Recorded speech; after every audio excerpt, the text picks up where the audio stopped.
Three things that scare the devil.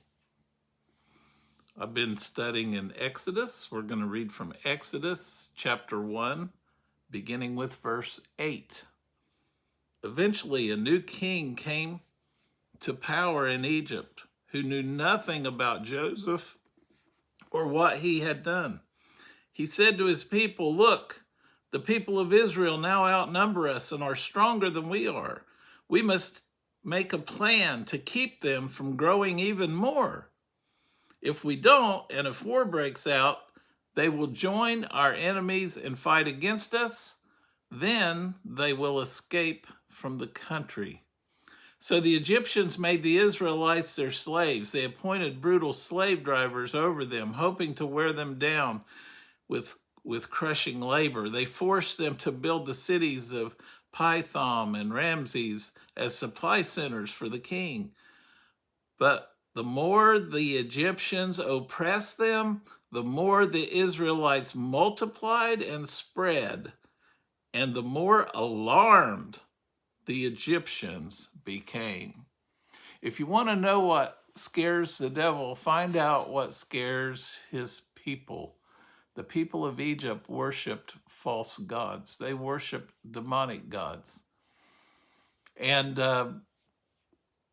there's three things that scare Satan and that scares Satan's people. Number one, when God's people learn how to fight. Said if we don't make a plan, if we don't do something, these people of God are going to learn how to join our enemies and fight back. You know, the devil doesn't want you to learn how to do spiritual warfare. The devil doesn't want you to learn how to fight back. And he'll do everything he can to stop you from fighting back. Number two, the second thing that scares the devil is when God's people learn how to get free and stay free. It's one thing to get saved. Can you stay saved? I come from a Wesleyan background. We believe that you can backslide. The whole book of Hebrews in the New Testament, the theme of it is don't backslide. Don't slide back. Don't drift away. Don't turn your back on God.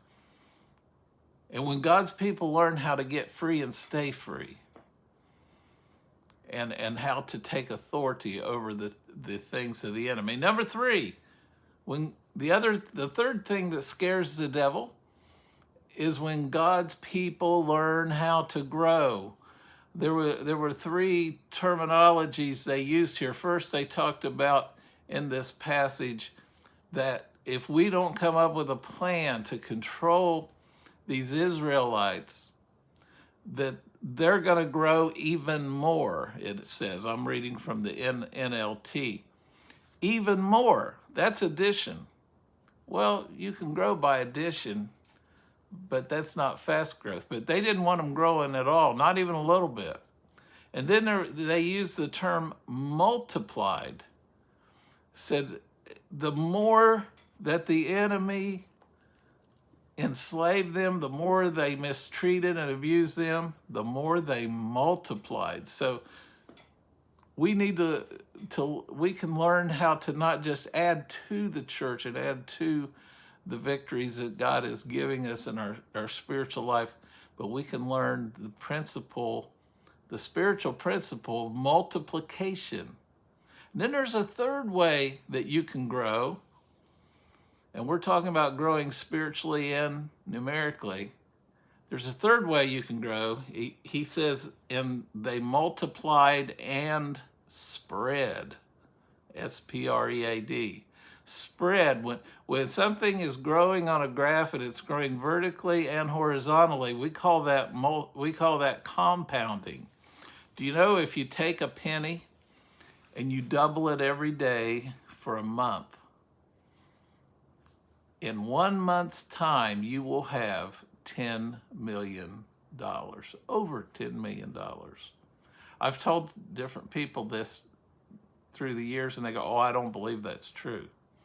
And I see them get their calculators out and they start doing it and working the numbers and going and doing it 30 times, times 2, times 2, times 2. If you double a penny every day, start with a penny, double your amount every day for an entire month, you will have over $10 million. That's what we call compounding.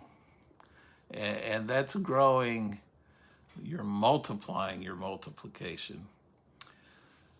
Let's learn how to put the devil on the run. Are you tired of running from the devil? Are you tired of getting defeated? Let's crowd the devil out of his own territory. Let's take over territory. Let's put Satan on the run. And let's make the devil fear us instead of us fearing the devil. God bless you.